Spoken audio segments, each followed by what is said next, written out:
So, Tom, you're here at the European Championships with the Iceland. First of all, can you just explain your role with the team? Yeah, so my role is coach analyst, so predominantly analysis, looking at our next opponents, but also ourselves, so analysing training, making sure that we go into the game as best prepared as we can be. And ultimately, I guess it's supporting the coaches and the players. You've been doing this job for quite a while now. Yes, I've been doing it for 11 years in total, obviously starting in England, but also in the US, and now with Kawasi for the last 3.5 years. Yeah. Why did you start it originally? It's a good question. I guess I studied sports science, and during my time there, I realised that this was a pathway to go into. And I guess watching football, it's a pretty good job. So yeah, that's where it started. Were you a player back in the day? I wouldn't say so. I mean, I played football, but not to any particular level. But yeah, I mean, always played, always watched. So it's just a natural thing to go into, right? A job watching football. Just a big football fan. That's it. Yeah, Derby County. So maybe not that excited at this moment in time, but yeah. What did you do before you came into the Icelandic setup? Yeah, so I worked for various clubs in England. I actually started in international football, in women's international football with the US women's national team back in 2014-15 and supported them at the World Cup in 2015. Then went back home to England and worked for various clubs, including Forest Green Rovers, which was really interesting. Small club, but very forward thinking. Before going to Derby, our home club, which was great to work there with Frank Lampard, and then Swansea City as well.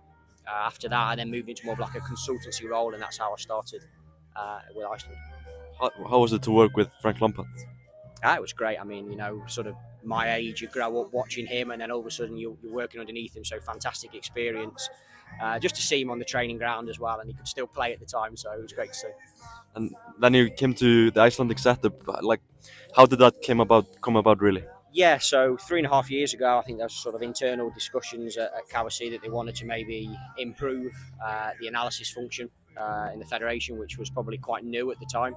I don't think there were probably any analysts really in Iceland at the time. So they contacted me through a company I worked for back then called Huddle, which is used by a lot of clubs around the world. So I came in initially for a 2-week consultancy, and that became 3.5 years later, still here. How has it been just to work with this group of players and this team? That's really good. For me, this group of players, probably of all the teams I've worked for, men and women's football, like very receptive to information and feedback, which is great for me. Pre-game, post-game, they're always asking questions, wanting to see clips and detail. So I mean, that's my job. That's what I'm here for. So yeah, it's perfect for me. This is kind of a new job, really, in football, isn't it? Uh, I would say probably in the UK it's a little bit more developed. I think one of the key things that I want to sort of push in Iceland, because obviously not only do I travel on camps, but I also work for Kawasi as well, and supporting all of the other teams of the federation, the youth teams across men and women's football, is that we need to make this job, I believe, more prevalent in Iceland, and we need to get young Icelandic boys and girls knowing that this is a job role that they can go into. This is a really interesting job for people to get into. Maybe people that are really like into football. Exactly, and I think that's it. If you're into football or you play football, and you probably know that you're not going to make it, maybe as a player, there are lots of different pathways you can go into. Physiotherapy, of course, common one. Physical performance coaches, sports scientists, but also analysts as well. You're a very important part of the coaching staff. People can just contact KOC and to get more information about the job and the possibilities. Yeah, I think so.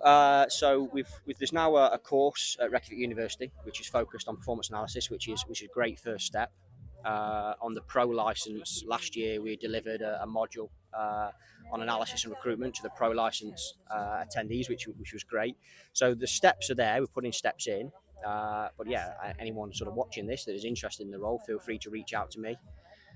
We've got we've probably got a pool of 4 or 5 young guys that have been helping us out, and something that I'm quite proud of, seeing the way that these guys have developed and are now going on camps on their own with the under-19s and the 17s, and are delivering a high standard of work. So, just finally, maybe lost yesterday against Finland. How do you rate the possibilities of the team in the next two games and getting out of the group?